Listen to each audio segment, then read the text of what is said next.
Turkey ने शाम के शमाली इलाकों पर शदीद गोलाबारी करना शुरू कर दी है, जिसकी वजह से अमेरिका और रशिया काफी परेशान है।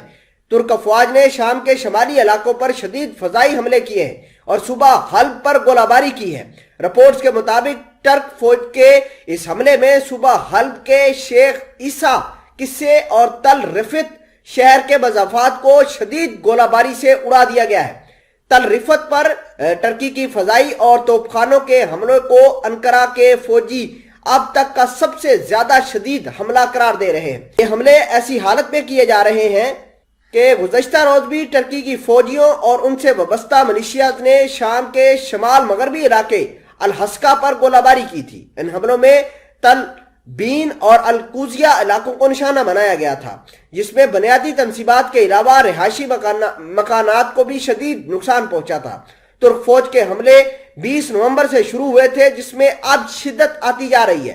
तुर्क सदर तैयब एर्दोगान ने शाम पर जमीनी हमलों का इंदिया भी दे रखा है।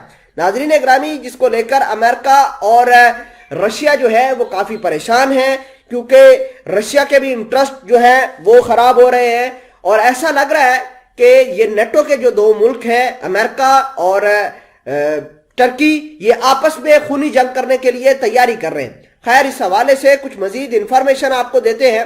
छोटी सी गुजारिश है कि आप हमारा यूट्यूब चैनल हसनात टीवी को सब्सक्राइब करके पास मौजूद घंटी के निशान को दबा दें, ताकि लेटेस्ट न्यूज आप तक बर वक्त पहुंचती रहे। तुर्की के वजारत दफा हलूसी अकार ने दावा किया है कि इराक और शाम के शमाली हिस्सों पर हमले हक़ दफा के तहत किए गए हैं और यह टर्की का हक है कि वो अपने दुश्मनों को तबाह बर्बाद करे। उन्होंने एक जानब शाम और इराक के शमाली हिस्सों में कार्रवाइयों को दहशतगर्दी के खिलाफ ऑपरेशन करार दिया है। दूसरी जानब पार्लिमानी अरकान के सामने दावा किया है कि अंकारा हमसाया ममालिक की अर्जी सालमियत का एहतराम भी करता है।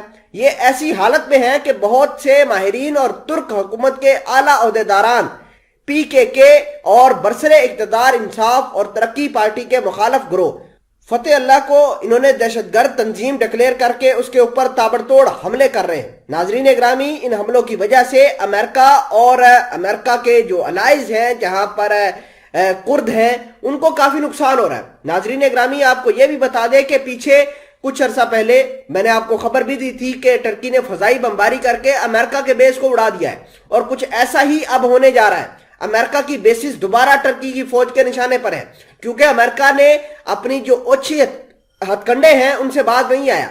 वो लगातार कुर्दों को सपोर्ट फराम कर रहा है, अपनी बेसिस के अंदर लाकर उनको हथियार और ट्रेनिंग फराम कर रहा है, जिसकी वजह से यही कुर्द जो है वो जाते हैं अंकारा के अंदर, वहां पर धमाके करते हैं। और आपको पता होगा कि 13 नवंबर को जो धमाके हुए थे, ये इसी बदौलत हुए थे कि अमेरिका ने उनको इंफॉर्मेशन दी थी, अमेरिका ने हथियार दिए थे कि वहां पर जाकर अटैक करें। यही वजह है कि टर्की ने इराक के अंदर कुर्दों को निशाना बनाना शुरू कर दिया है और शाम के अंदर कुर्दों को निशाना बनाना शुरू कर दिया है।